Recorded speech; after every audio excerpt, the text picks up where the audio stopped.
Hello students, welcome to RKCA channel. तो प्यारे बच्चों, हम लोग पढ़ रहे हैं क्लास 11th का फिजिक्स, जिसमें चैप्टर मात्रक और मापन चल रहा है। इसमें हम लोग आज पढ़ने वाले हैं मात्रक और आंकिक मान में संबंध। ठीक है, चलिए देखते हैं। तो यहाँ पर हेडिंग डालेंगे आप लोग, मात्रक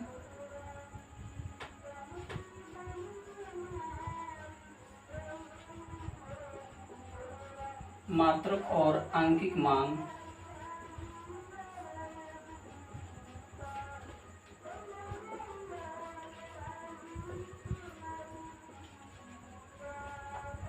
मात्रक और आंकिक मान में संबंध, relation between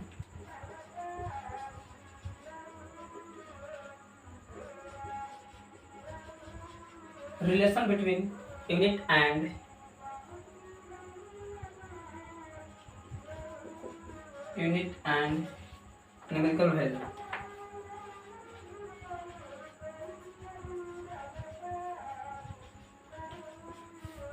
relation between unit and numerical value.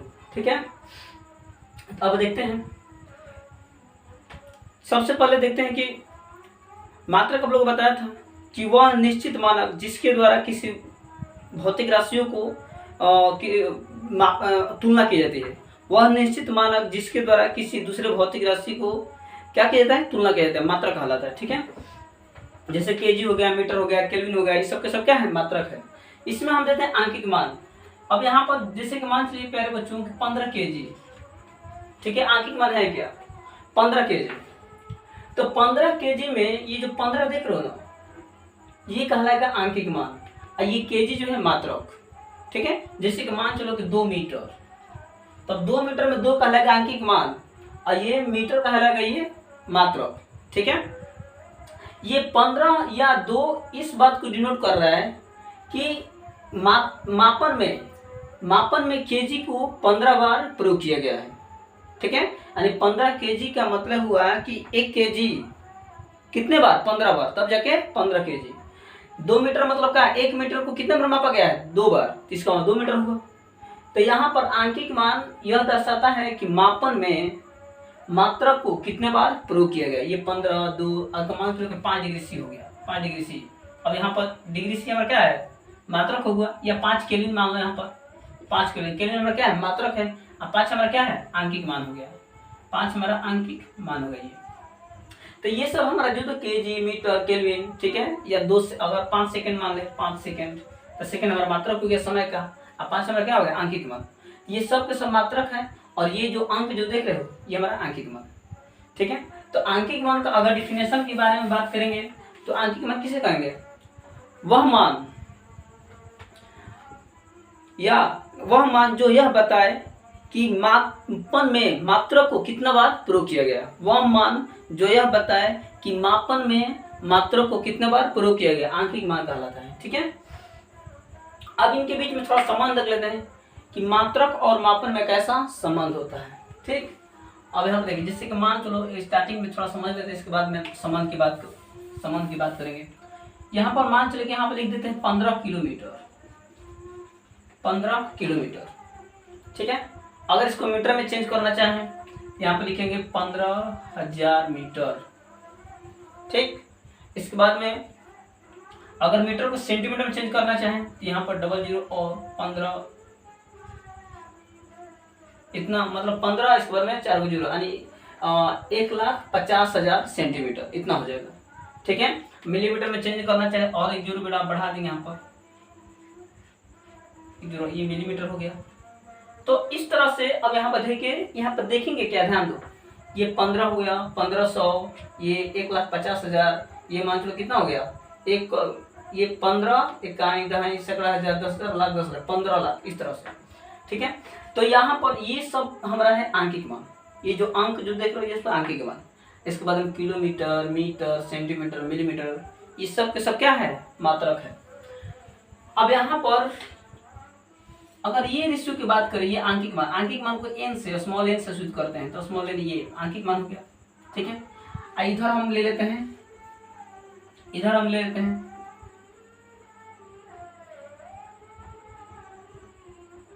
मात्रक यूनिट, मात्रक को यू से स्विच किया जाए, स्मॉल यू से, ठीक है। ए नंबर आ न्यूमेरिकल वैल्यू, ठीक है, आई नंबर का यूनिट मात्रक। अब देखिए दोनों में संबंध क्या है। अब यहाँ पर देखिए तो ये 15 है, 15 है 1500, यानी 15 से 1500 अधिक है। इसके बाद में यहाँ पर 1,50,000, इससे ये अधिक है, इससे ये अधिक है। कहने का मतलब जैसे जैसे हम नीचे जा रहे हैं, जैसे जैसे हम नीचे जा रहे हैं, आंकिक मान का मान क्या हो रहा है, ये बढ़ रहा है। जैसे जैसे हम नीचे जा रहे हैं आंकिक मान का मान बढ़ रहा है, आंकिक मान जो है बढ़ रहा है। लेकिन अब यहाँ पे देखिए किलोमीटर मात्रक है, मीटर मात्रक है, सेंटीमीटर मात्रक है, मिलीमीटर मात्रक है। अब यहाँ पे देखते हैं कि किलोमीटर है, किलोमीटर से छोटा मीटर होता है, मीटर से छोटा मिलीमीटर होता है, सेंटीमीटर होता है, सेंटीमीटर से छोटा मिलीमीटर होता है, इसके बाद डेसीमीटर। इस तरह से मैंने कहने का मतलब अब यहाँ पर जब नीचे की ओर आएंगे तो ये मात्रा का मान जो है क्या घटता जा रहा है। यहाँ पर जब नीचे की ओर आते हैं तो आंकिक मान बढ़ता जा रहा है, लेकिन ये मात्रा क्या है, घटता जा रहा है। मात्रा घटता, ये किलोमीटर है, इस छोटा मीटर। अब देखो यहाँ पे सब छोटा छोटा आ रहा है, और जब इसमें आ रहा है तो सब बड़ा बड़ा आ रहा था। तो कहने का मतलब प्यारे बच्चों, ये आंकिक मान, जब आंकिक मान बढ़ रहा है और मात्रा घट रहा है। अगर दो भौतिक राशियों में एक का मान बढ़े और दूसरा का घटे, ठीक है, तो इनके बीच के जो संबंध होता है उसको कहते हैं व्युत्क्रमानुपाती का संबंध, ठीक है। यदि दो भौतिक राशि में एक का मान बढ़े और दूसरा का घटे, ठीक है, साथ साथ अगर एक का मान बढ़े तो दूसरा घटे, तो उनके बीच में व्युत्क्रमानुपाती का संबंध होता है। उसके बीच में जो भी संबंध होता है उसको हम कहते हैं उसके बीच जो कहते हैं हम क्या, उनके बीच व्युत्क्रमानुपाती का संबंध होता है, ठीक है। एक का मान घटे तो दूसरा, एक का मान बढ़े तो दूसरा घटे, तो उनके बीच जो संबंध होता है वो व्युत्क्रमानुपाती का संबंध होता है। तो इसका मतलब मात्रक और आंकिक मान में व्युत्क्रमानुपाती का संबंध होता है। आंकिक मान जितने छोटा होगा मात्रक उतना ही बड़ा, आंकिक मान जितने बड़ा होगा मात्रक उतना ही छोटा, ठीक है। यदि आंकिक मान बड़ा है तो इसका मतलब उसका मात्रक क्या होगा, छोटा होगा। यदि आंकिक मान छोटा है तो उसका मात्रक बड़ा। तो इस तरह से मैंने हम कहेंगे कि आंकिक मान यानी मात्रक और आंकिक मान में व्युत्क्रमानुपाती का संबंध होता है। क्या, मात्रक और आंकिक मान में व्युत्क्रमानुपाती का संबंध होता है। सबसे पहले एक लाइन लिखेंगे यहाँ पर, मात्रक और आंकिक मान में व्युत्क्रमानुपाती का संबंध होता है। अब इसके बाद ये नीचे, ठीक, ये वाला उतारना है। अब इसके बाद देखते हैं, तो चूंकि ये आंकिक मान n है, व्युत्क्रम है किसके, मात्रक के, यानी 1 में स्मॉल u, ठीक है। ये आंकिक मान, ये मात्रक, ये दोनों के बीच में कैसा संबंध, व्युत्क्रमानुपाती का संबंध। एक बढ़ेगा तो दूसरा घटेगा, ठीक है, एक बढ़ेगा तो दूसरा घटेगा। अब यहाँ पे देखिए, तो आप लोग जानते हो कि जैसे कि मान चलिए कि समानुपाती का चिन्ह हटता है तो इनके बीच में के नियतांक आता है। समानुपाती के जब चिन्ह हटाते हैं तो इनके बीच में के नियतांक आएगा। तो चूंकि अब करेंगे क्या, ध्यान दीजिए, तो यहाँ पर बराबर समानुपाती के चिन्ह हटाएंगे तो बराबर लिखेंगे, यहाँ पर के एक नियतांक आएगा, 1/u।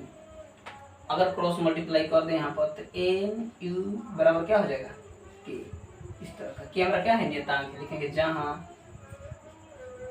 जहाँ के एक नियतांक है,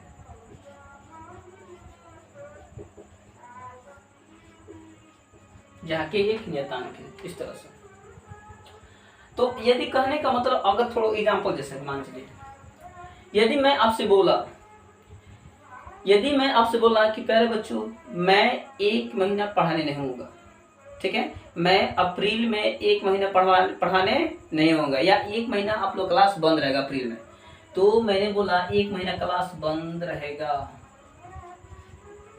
1 महीना क्लास बंद रहेगा, लेकिन आप लोगों ने बोला कि नहीं सर 1 महीना बंद मत कीजिए, आप अप्रैल में 30 दिन बंद कर दीजिए। आप लोग बन गई बात, ठीक है। मैंने बोला कि 1 महीना हम क्लास नहीं लेंगे, लेकिन आपने बोला कि नहीं 1 महीना नहीं लीजिए, 30 दिन मत लीजिए। कुछ फर्क पड़ा? नहीं पड़ा, क्योंकि हम वही चीज़ हम बोल रहे हैं, आप लोग वही चीज़ बोल रहे हो, लेकिन आप लोग उसको दूसरे तरीके, दूसरे मात्रक से बोल रहे हो, हम किसी और मात्रक से बोल रहे हैं। हम मात्रक रूप में महीना लगा रहे हैं, आप मात्रक रूप में दिन लगा रहे हो, ठीक है। लेकिन दोनों बात क्या है, बराबर है, क्योंकि 1 महीना में 30 दिन, ठीक है, जनरली यही होता है, ठीक है। वैसे फरवरी, हम अप्रैल की बात करें तो अप्रैल में 30 दिन का होता है, ठीक है। या मैं आपसे ऐसे बोलूं कि मैं आप लोग को एक सप्ताह पढ़ाने नहीं आऊंगा, मैं ऐसे बोलूं कि एक सप्ताह पढ़ाने नहीं आऊंगा, लेकिन आप लोग बोलोगे नहीं सर 7 दिन मत आइए, 7 दिन मत आइए, तो बात बराबर हुआ। ठीक है, हम किसी और मात्रक से बोल रहे हैं, आप लोग किसी और मात्रक से बोल रहे हो। ठीक है, अब यहाँ पे देखिए ये दो भौतिक राशि, एक ठो ये भौतिक राशि, एक ठो ये भौतिक राशि। ठीक है, तो यहाँ पर मान चलो इसके आंकिक मान 1 है, तो इसको मान लेंगे n1, इसका मान लेंगे क्या u1, इसके आंकिक मान 7 है, तो इसको आंकिक मान को n2, इसके आंकिक मान को u2। आ चूंकि दोनों बराबर है, इसका मतलब कि n1 u1 बराबर n2 u2। ठीक है, अब यहाँ पर थोड़ा सा देख लेते हैं, दो भौतिक राशि लेते हैं, एक तो भौतिक राशि यहाँ, दूसरा भौतिक राशि मान लो पहली भौतिक राशि के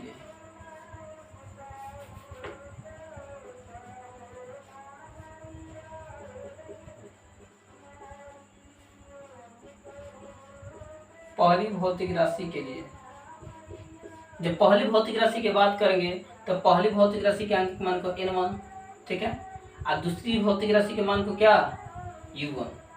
अब बराबर में k है ना जी, बराबर में क्या लिखते हैं k, इक्वेशन 1। ये पहली भौतिक राशि के पहली भौतिक n1 u1 बराबर क्या k। ठीक है, इसके बाद अब देखते हैं दूसरी भौतिक राशि के लिए।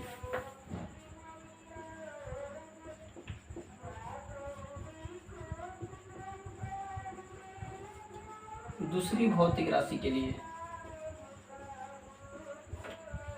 ये पहली भौतिक राशि है, दूसरी भौतिक है। जब दूसरी भौतिक की बात करेंगे तो दूसरी भौतिक राशि के आंकिक मान को हम क्या मानेंगे n2। ठीक है, इसके मात्रक को u2।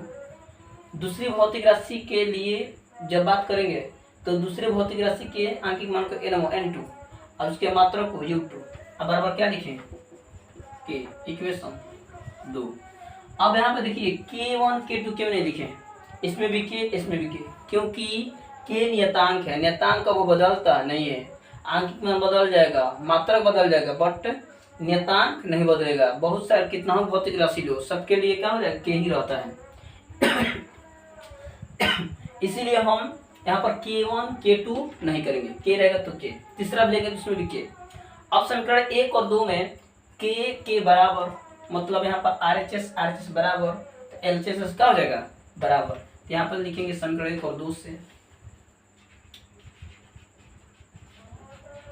समीकरण 1 और 2 से, समीकरण 1 2 से जब बात करेंगे तो हो जाएगा n1 u1 बराबर n2 u2। इस तरह से ये आप लोगों को हो जाएगा मात्रक और आंकिक मान में संबंध। ठीक है, अब यहाँ पर आप लोग एग्जाम्पल में बताया कि एक सप्ताह बराबर 7 दिन, एक सप्ताह बराबर 7 दिन। मैंने एग्जाम्पल दिया एक सप्ताह बराबर 7 दिन। ठीक है, तो ये पहला भौतिक राशि, ये दूसरा भौतिक राशि, ये पहले भौतिक राशि के आंकिक मान को n1, इसके मात्रक को u1, इसका आंकिक मान को n2, इसके मात्रक को u2, तो दोनों बराबर। ठीक, यही चीज का एग्जाम्पल ये होगा।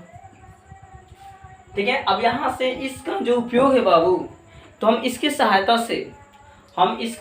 से एक मात्रक को दूसरे मात्रक में क्या करते हैं कन्वर्ट करते हैं, बदल सकते हैं। यानी SI को CGS में या CGS को SI में हम बदल सकते हैं। ठीक है, इसके यही उपयोग है। चलो एक दो क्वेश्चन इस पर देख लेते हैं, इसको आप लोग स्क्रीनशॉट ले लो।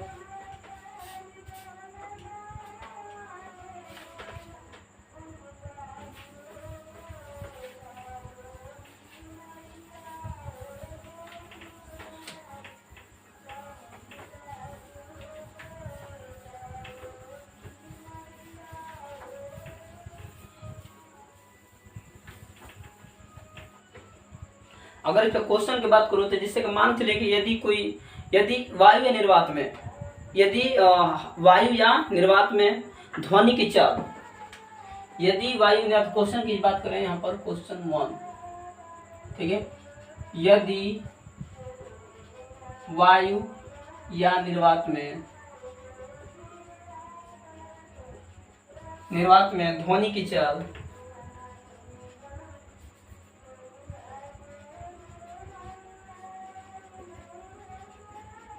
ध्वनि की चाल यदि वायु या निर्वात में ध्वनि की चाल 320 मीटर प्रति सेकंड है, यदि वायु या निर्वात में ध्वनि की चाल यदि वायु या निर्वात में ध्वनि की चाल 320 मीटर प्रति सेकंड है तो किलोमीटर प्रति मिनट में ध्वनि की चाल कितनी होगी?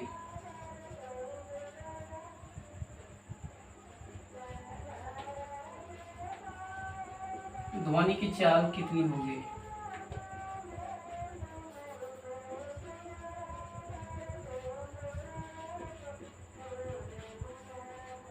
कितनी होगी, ये क्वेश्चन है।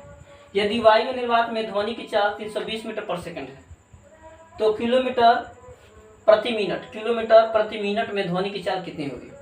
तो सबसे पहला राशि जो दिया है 320 मीटर पर सेकंड। सॉल्व में देखो,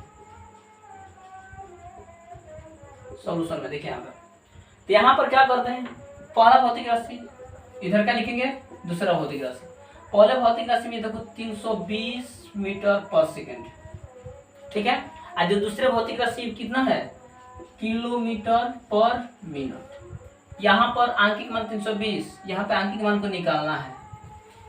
किलोमीटर प्रति मिनट में ध्वनि की चाल कितनी होगी, ठीक है। यहाँ पे ध्वनि की चाल 320 दिया है और ध्वनि की चाल निकालना है, यानी यहाँ पर इसका आंकिक मान निकालना है।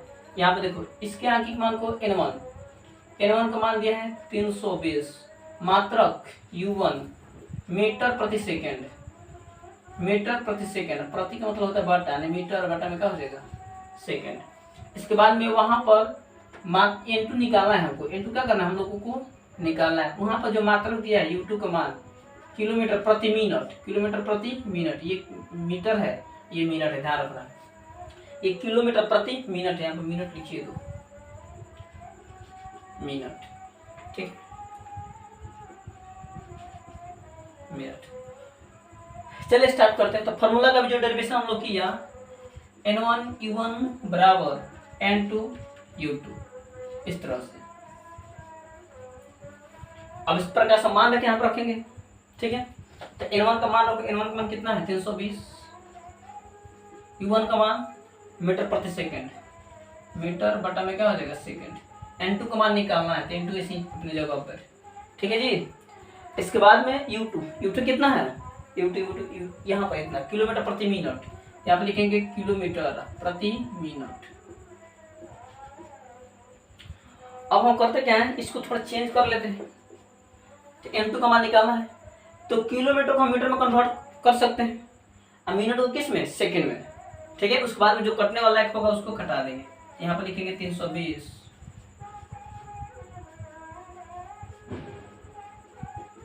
यहाँ पर हो n2 अपने स्थान पर। किलोमीटर को मीटर में चेंज करेंगे तो 1000 मीटर हो जाएगा बाबू, 1000 मीटर, ठीक है। इसके बाद मिनट को सेकंड में, तो 1 मिनट में कितना सेकंड, 1 मिनट में 60 सेकंड। तो हम यहाँ पर मिनट का स्थान पर लिखेंगे 60 सेकंड। अब यहाँ पर मीटर से मीटर खत्म, सेकंड से सेकंड खत्म। अब यहाँ पर बचेगा क्या, 0 से 0 कैंसिल, एक तो और 0 कैंसिल। अब यहाँ पर क्रॉस मल्टीप्लाई करेंगे यहाँ पर, तो हो जाएगा ये 32 गुणे 6 बराबर n2 गुणे 10। हमें n2 का मान निकालना है, n2 बराबर हो जाएगा 32 गुणे 6 बटा में 10। तो कटा सकते हैं यहाँ पर सॉल्व करेंगे कितना हो जाएगा हम लोग का, n2 बराबर आ जाएगा 6 दूनी 12 के 2, 6 दूनी 12 के 2, 6 3 18, 18 1 19, 192 बटा में 10, एक अंक बाद दशमलव का हटा दो, 19.2 किलोमीटर प्रति मिनट ना, फिर लिखेंगे किलोमीटर प्रति मिनट, ये इसका मान हो जाएगा। n2 का जो मान आ गया किलोमीटर प्रति 19.2 किलोमीटर प्रति मिनट, ठीक है। तो इस तरह से मेरे क्वेश्चन इस पर हल किया जाता है। यदि और अगर अभी और क्वेश्चन की बात करें तो अगर एक क्वेश्चन एक और ले लेते हैं यहाँ पर, ठीक है, यहाँ तक ये उतार लो। अगला क्वेश्चन देखते हैं इस पर एक और।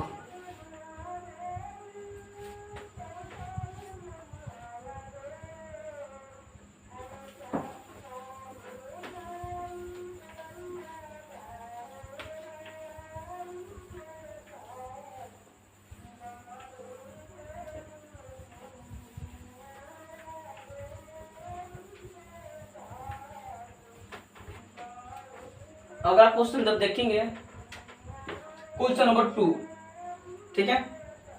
यदि किसी गाड़ी की चाल लिखेंगे, यदि किसी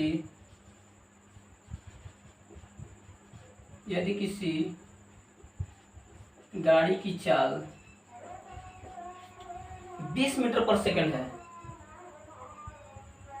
यदि किसी गाड़ी की चाल 20 मीटर या 80 मीटर प्रति सेकंड, 80 मीटर प्रति सेकंड है, तो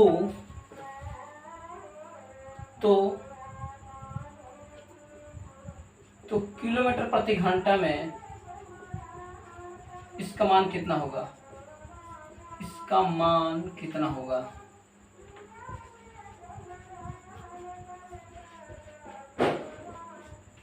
यदि किसी गाड़ी की चाल 80 मीटर पर सेकंड है तो किलोमीटर प्रति घंटा में इसका मान कितना होगा, ठीक है।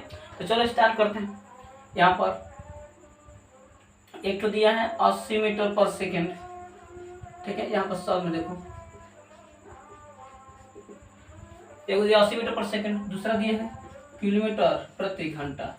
n1 का मान 80, u1 का मान मीटर पर सेकंड, n2 वहां पर निकालना है। यहाँ पर n2 का मान क्या करना है? निकालना है, n2 निकालना है। u2 का मान दिया है किलोमीटर प्रति घंटा। अब यहाँ पर फॉर्मूला रखिए, यहाँ पर चूंकि n1 u1 बराबर होता है n2 u2, n1 u1 बराबर n2 u2, ठीक है जी। अब यहाँ पर मान रखिए, तो यहाँ पर n1 का मान कितना है? n1 का मान है 80, u1 का मान मीटर पर सेकंड, n2 निकालना है, तो n2 अपने स्थान पर, u2 का मान किलोमीटर प्रति घंटा। अब क्या करेंगे? किलोमीटर को मीटर में चेंज कीजिए, ये घंटा को किस में? सेकंड में, ठीक है। तो 80 मीटर पर सेकंड बराबर n2 अपने स्थान पर, किलोमीटर का स्थान पर कितना? 1000 मीटर। घंटा का स्थान पर, घंटा को सेकंड में तो 3600 ना, 3600 सेकंड हो जाएगा। अब सेकंड ये खत्म हो जाएगा, मीटर से मीटर खत्म, 0000 ये खत्म हो जाएगा, 0 से 0 एक ये खत्म हो जाएगा। क्रॉस मल्टीप्लाई करेंगे तो n2 बराबर हो जाएगा 8 × 36, ठीक है। अब इसमें जो मान आएगा n2 बराबर 48 के 8 से 4, 38 के 24 4 28, इतना मात्रक किलोमीटर पर घंटा, ठीक है। यानी 288 किलोमीटर पर घंटा इसका होगा, ठीक है। तो इस तरह से इस पर क्वेश्चन सॉल्व किया जाता है, ठीक है। तो आज के लिए इतना ही, ठीक। Thank you so much.